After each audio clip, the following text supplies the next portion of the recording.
Most startups have had to pivot in small and big ways to find a winning business model. Among the questions that the startup must frequently answer is, what business should we be in? Who are our target customers? And what do they want? What is our product? What does the consumer pay for? And how do they pay? A one-time fee? A recurring fee? How are we creating economic value? And how are we capturing it? The list of startups that have successfully pivoted is short in comparison to those that were unsuccessful. Twitter started as Audio, a company devoted to podcasting, but pivoted to become a microblogging platform after observing that iTunes was bent on entering the podcasting space. Instagram started as Bourbon, an app that combined gaming with photography, but simplified its business to focus on photography alone. Creating a market requires a company to acquire several related skills. Changing customer needs, competencies, and competition force companies to iterate until they find a product offering that has a chance at success. The original owners of Starbucks wanted to be in the coffee roasting business, but Howard Schultz, who acquired Starbucks in 1987, wanted to be in the coffee bar business. Schultz's dream was to recreate the experience of an Italian coffee bar in the United States at scale. After a great deal of iteration, Schultz and his team settled on the characteristics of the Starbucks product: high-quality coffee beans, strong aroma of coffee, fast service, a friendly barista, and a limited food menu. Successful scalers often attribute the success to getting the right customer.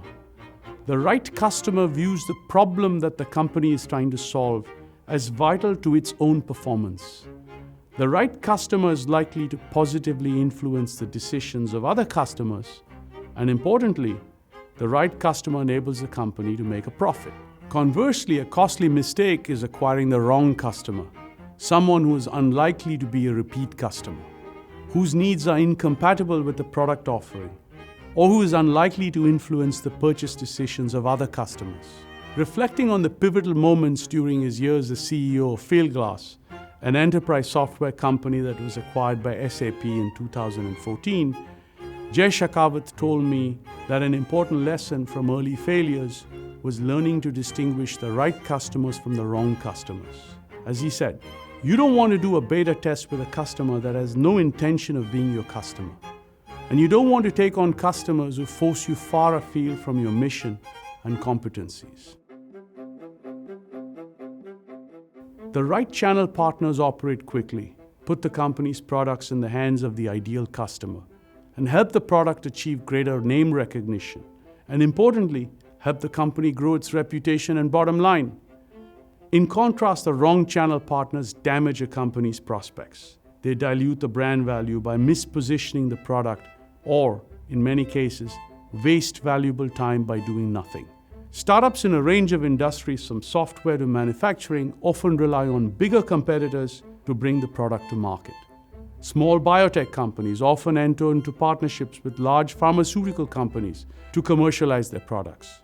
Small retailers use the Amazon marketplace to sell their products. And small software companies often rely on large software and IT services companies to market and distribute their products. However, reliance on a single channel partner is risky. A former Booth student of mine, Jill James, who now runs a growth advisory company, SIF Industries, describes the channel challenge for startups as follows. I think of early stage channel strategy as finding your frenemies. You'll work together for now, but if things go well, you'll directly compete or even put them out of business. You do what you need to do on the way up to build scale until you can have the means to control the channel. Now it's time for you to create the right market.